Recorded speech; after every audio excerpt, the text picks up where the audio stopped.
17 bölüm. Ушундан 6 күн өткөндө Ыйса Петрди жана бир туугандар Жакып менен Жаканды башкалардан бөлүп алып, бир бийик тоого алып чыкты. Алардын алдында Ыйсанын кебетеси өзгөрүп, бети күндөй нурланып, кийимдери болсо аппак болуп жаркырап кетти. Аңгыча Муса менен Ильяс пайда болуп, Ыйса менен маек курушту. Ошондо Петр мындай деди: Устат, бул жерде болгонубуз кандай жакшы. Кел, 3 ала чыкты кели. Бирин сага, бирин Мусага, дагы бирин Ильяска. Петр сөзүн аяктай электе бир аппак, жаркыраган булут аларга көлөкөсүн түшүрүп, ошол булуттан үн чыкты: Бул менин сүйүктүү уулум Иса.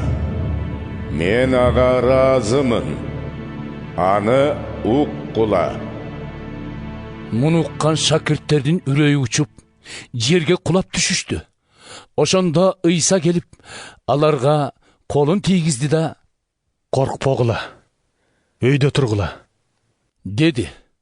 Шакирттер өйдө карап, жалгыз Ыйсадан башка эч кимди көрө алышпады. Тоодон түшүп келе атышканда Ыйса аларга: Адам уулу өлүп, кайра тирилгенге чейин бул көрүнүш тууралуу эч кимге ооз ачпагыла, деп буйруду.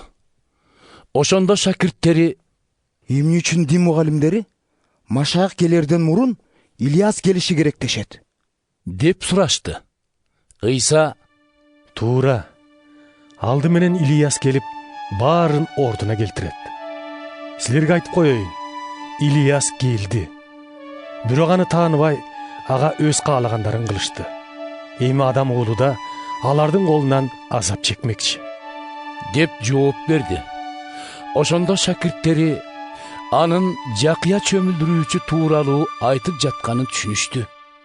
Ыйса шакирттери менен чогулган элге басып келгенде, бир киши Ыйсанын алдына чөгөлөй калып: Устат, менин балама боору кирлик кыла көр.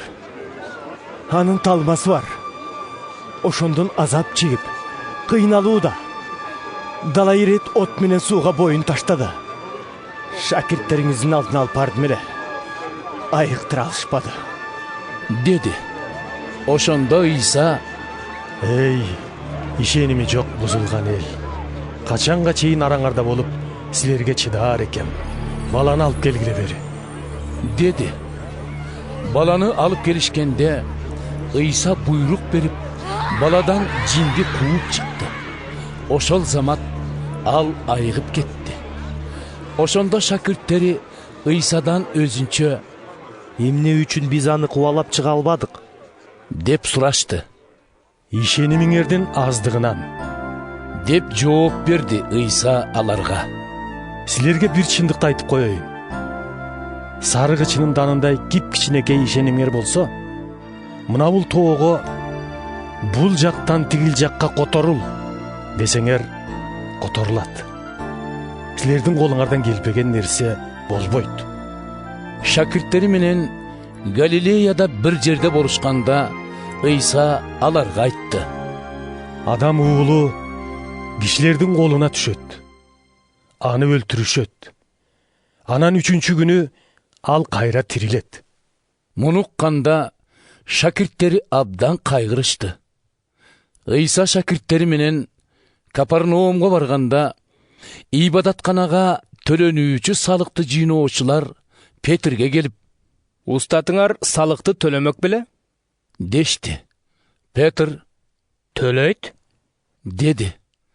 Петр үйгө кирип, сүйлөйүн дегенде Ыйса озунуп: Сен кандай дейсиң, Ысман? Жердеги падышалар салык менен жылдык төлөмдү кимдерден алышат? Өз элиненби, же башкаларданбы? деген суроону узатты. Петр: Башкалардан, дегенде Ыйса: Анда өз эли салыктан эркин. бирок аларды нааразы кылбоо үчүн деңизге барып кайырмак салда биринчи түшкөн балыкты алып оозун ачсаң 1 тыйын бар. Ошону алып экөөбүз үчүн берип кой. Dedi.